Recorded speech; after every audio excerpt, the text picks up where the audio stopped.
Breaking transfer news now. Arsenal have announced they've signed in a deal worth at least £13 million. He's joined his new teammates in Singapore after agreeing a 5-year contract. The deal for the 21-year-old, who underwent a medical in London, could rise with performance-related add-ons. That release clause of £68 million, Benny, expires on Friday. Mm-hmm. And I get the feel. I mean, you don't have to be a brain surgeon to work out that if you miss that deadline, it's going to cost you more than £68 million. Yeah.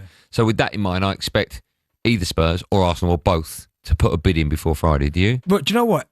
And this, again, no disrespect to Palace because we spoke about them before, but I'm shocked he's still there, if I'm honest. Because when you look at what... It felt like Elise rocked up, did what he needed to do, Bayern Munich. And I look at all the talent that he's got, Eze, and he is such a talented footballer. Could go both ways, can score goals, is great to watch. If that is a release clause of that amount of money, surely you'd think there'd be more clubs in than just Arsenal and Spurs. And I'm talking about across Europe. Because I think that's how good I think he is. Yeah. The fact that hasn't happened yet, I mean, I'm hoping this gives Arsenal the kick they need to go and get him. I know that the main priority was, of course, getting the striker. They've got that now. Then you've got Zubamendi, you've got Noni Madueke, got Kepa, Mosquera as well. You've got the players there, but I think this one here, because I know a lot of Arsenal fans are not happy with Martinelli's performance. I'm still in the Martinelli camp. I still really like him. But it just gives you options now. Is that where you play him, though? Because he's got a free role for Palace, right? So he's not necessarily stuck out. I know he can play on the left, but he's not stuck out on the left. No, but you won't be stuck out on the left because he's not a winger.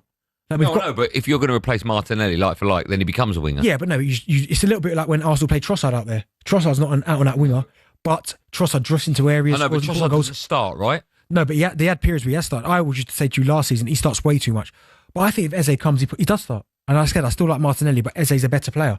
But I think if you're looking at Arsenal and you look at Tottenham, yes, Spurs are in the Champions League. Yes, they won a trophy last year, but they finished fourth bottom. In my opinion, Arsenal are in a better place. They finished second 3 times in a row. I know that's not a big congratulations because at some point you have to get over the line. Yeah. But I just think Arsenal to move forward are in a better place. That's one of the questions we're going to be asking. Mm-hmm. If you were Eze, where would you rather go? Now, the obvious answer is Arsenal for everything you've just said. But it is a World Cup season, right? Everyone's playing now to get themselves in that England squad, of course, if you're English. I just wonder if he'll have more game time at Spurs. Would he be more of a... Spurs he's going to start every week. Yeah. Arsenal, does he start every week? Well, that's the thing. Most big clubs, right? There's always a handful of people, or maybe a 3 or 4 that start every single week, right? But it's not.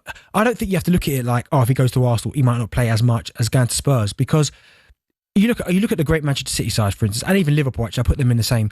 You've got the likes of Virgil, Salah, Alisson if he's fit, Gravenberch certainly last season. Man City, it was the goalkeeper Ederson, Kyle Walker, Ruben Diaz, Rodri, and Haaland. These guys start every week. Everywhere else around them rotates. So Eze might not play at the weekend, I don't know, against whoever, Manchester United, but the Champions League a couple of days later, he'll play against whoever it is. Do you know what I mean? So you're going to get enough minutes. So I don't think whether you walk in as a starter or being a big fish in a big pond is the most important thing. But that is the thing for Eze, right? At the moment, he's a big fish. Yeah. And if he goes to Spurs, I think he'll remain a big fish. If he goes to Arsenal, I don't think he will. Well, that's the thing. You have to challenge yourself. Like, I'll give you an instance. Sesko, right? Newcastle have been chasing him for an hour long. Yeah. Arsenal were in link with him, right? Now, the easier option might have been for Sesko to go to Newcastle because, listen, let's be frank, it's nowhere near the size of the club of Manchester United. But what did he do? He wanted to go to United. More pressure, more eyes watching, more questions being asked. It was a bigger club. Yeah, but that's my point. He's gone to a bigger club because he's thinking, and it's not about being... But you're going to say that Arsenal are a much bigger club than Spurs. Yeah, exactly. So I just think for Eze, Arsenal would be the better fit for him. Okay. Where would you rather go? I agree with you, right? I agree with you. I don't want to agree with you because you're Arsenal and I know it'll annoy you and upset you, but I agree with you. Spurs fans, that's one of the questions we're going to be asking. If you can find a decent enough argument as to